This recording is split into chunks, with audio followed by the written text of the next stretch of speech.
What's going on, guys? Welcome back to another Quick Thoughts movie review here on Action Industries. My name is Ben Bateman. Today we'll be talking to you about a film that was probably so far in the year my most anticipated film of the year. I would argue one of the films that I expected this year to be my most anticipated period. That is the Way Back, the brand new Gavin O'Connor sports film that centers around the story of a down-and-out alcoholic played by Ben Affleck, a little close to home on this one, coaching a high school basketball team. He was a former high school basketball star, and kind of his road to recovery through that process. At least that's the way it was billed in the trailer. Now, this movie, directed by Gavin O'Connor, who directed Warrior, which is my favorite film of all time, the MMA movie with Tom Hardy and Joel Edgerton from 2011, he directs this one after doing both Warrior and Miracle back in the day. So definitely somebody who's pretty familiar with the sports genre. He tends to make sports movies, and he also kind of makes crime movies. He did like Pride and Glory was one that he had directed. You know, he did The Accountant.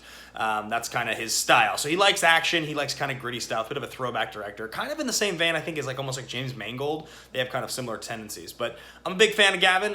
It's somebody I've actually gotten to know over the last couple of years, having done interview stuff with him and because of the film Warrior and sort of the major fan that I am of that movie. And so I got to go see this film. Now, the press for this movie was sort of strange. It was promoted with a great trailer a few months ago, one of the more amazing trailers I've watched. I probably watched the trailer 25 times. This is a subject that I find very interesting. There haven't been a lot of portrayals of really down and dirty alcoholism with major actors taking it on. Or if it does happen, it doesn't happen as frequently. A lot of you guys know I'm a big fan of Flight, the Denzel Washington film. So this movie looked to be, obviously by a director that I love with Ben Affleck, where, the subject of alcoholism is something that's pretty familiar for Ben. It's something that's been in his life publicly. And so for him to take this role on was really interesting. He absolutely carries the film. That is the first thing I can say about this movie, is that he single-handedly is the reason this movie is great.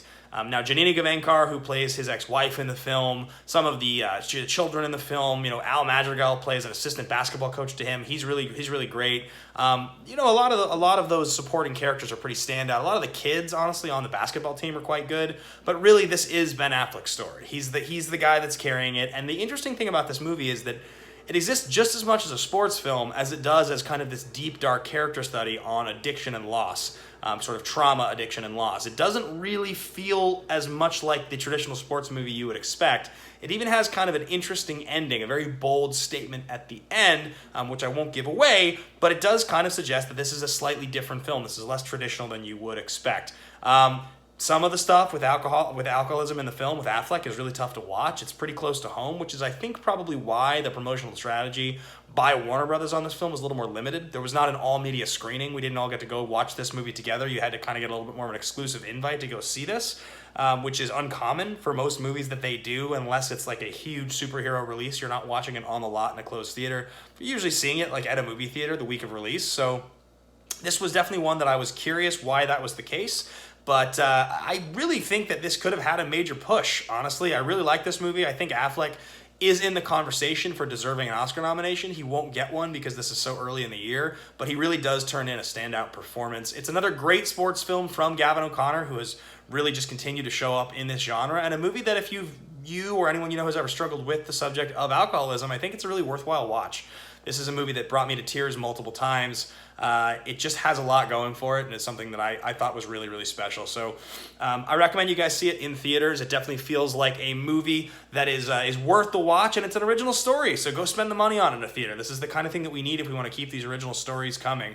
The basketball of the film is great. The sports aspect is really fun. It's really inspiring. If you have kids, I don't know if this is a movie to take your kids to. If they're young kids and you're looking for like a Hoosiers inspiring sports movie. This movie's pretty dark and it's a little tough to watch at times. So this feels a little bit more of a teenager kind of a movie. But if your kids are a little older or you're interested in putting them in front of some tougher subject matter, then this definitely is one for you. Hats off to Ben Affleck, hats off to Gavin O'Connor, and to Warner Brothers for another great film. Go see it. The Way Back opens this weekend in theaters. Thanks to Warner Brothers for inviting me to watch this one. And as always, guys, hit that subscribe button, leave your comments below, and you can follow me on Twitter, Ben Bateman Media. Follow everything else we do at Action Industries, at Team Action Show on Twitter, and check out the Patreon, patreon.com/Team Action. All right, guys, thanks a lot. Have a good one.